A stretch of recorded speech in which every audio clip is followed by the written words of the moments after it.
नमस्कार दोस्तों, JP stenography YouTube channel पर आपका स्वागत है। यह डिक्टेशन 80 शब्द प्रति मिनट का होगा, जो कि लीगल डिक्टेशन रहेगा। 7 मिनट तक बोला जाएगा, 10 सेकंड बाद स्टार्ट किया जाएगा। दोस्तों, अगर आप चैनल पर पहली बार आए हैं तो चैनल को सब्सक्राइब जरूर करें, साथ ही बेल आइकन भी ऑन कर दें ताकि आपको डेली नए नए शब्दों के डिक्टेशन और नोटिफिकेशन सबसे पहले मिलती रहे।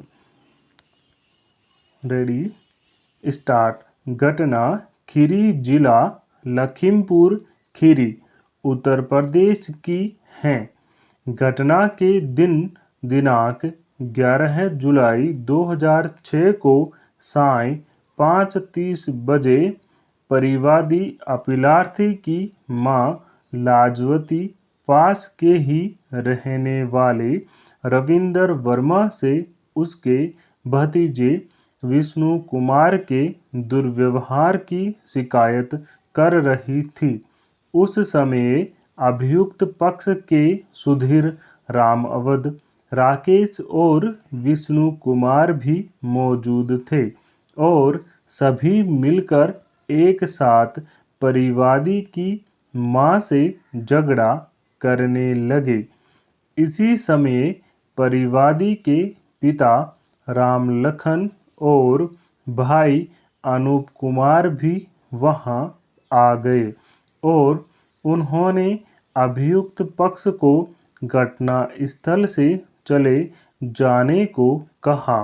इसी बात से क्रोधित होकर सुधीर, राकेश और विष्णु ने रविंदर को उकसाया कि वह परिवादी पक्ष पर गोली चला दे। तभी रविंदर ने परिवादी की मां पर बिल्कुल नज़दीक से देसी पिस्तौल से गोली चला दिया।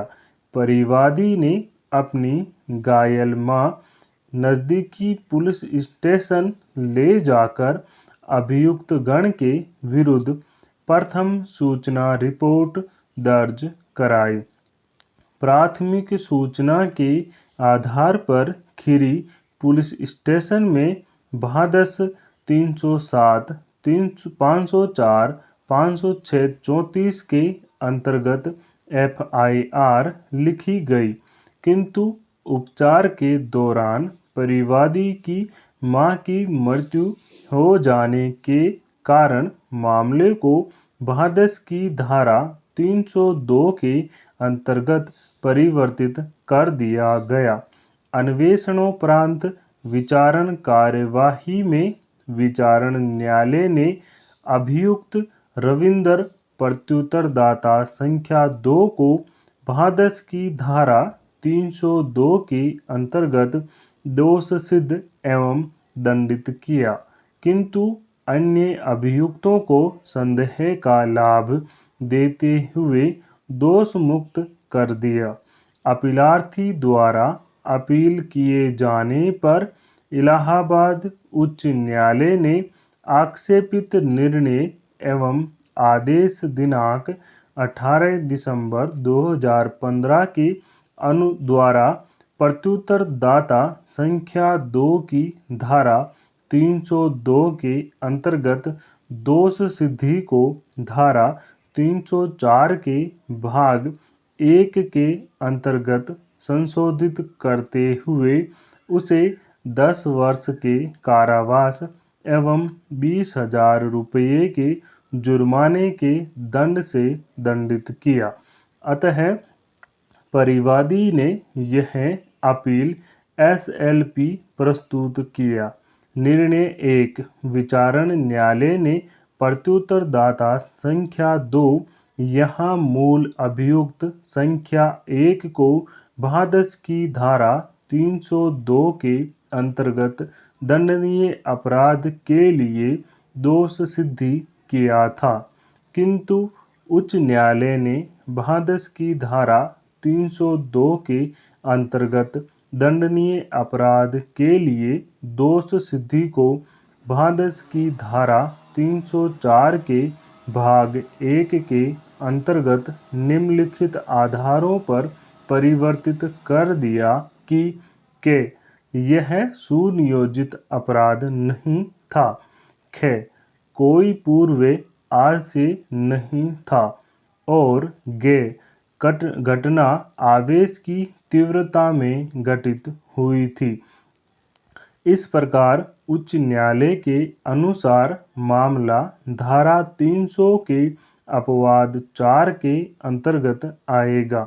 इस मामले के तथ्यों, साक्ष्यों और अभियोजन द्वारा साबित तत्वों के अनुसार प्रसन्नगत घटना मृतक और अभियुक्त संख्या 1 के भतीजे के बीच गाली गलौज के बाद आधे घंटे के भीतर घटी।